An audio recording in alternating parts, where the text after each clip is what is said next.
Et parallèlement à cette riposte d'Israël, Internet et les communications sont interrompues dans la bande de Gaza comme coupées du monde. Sébastien Lebelzik, vous êtes l'envoyé spécial d'Europe 1 en Israël. Est-ce qu'on sait ce qu'il se passe depuis hier dans l'enclave palestinienne ?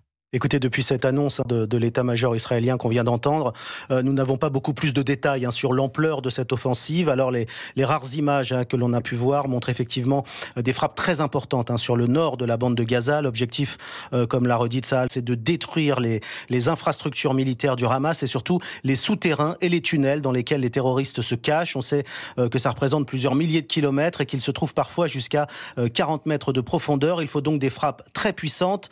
Ce que je peux vous dire aussi, c'est que plusieurs colonnes de chars israéliens s'approchent de la barrière frontalière de Gaza autour de Beit Hanoun.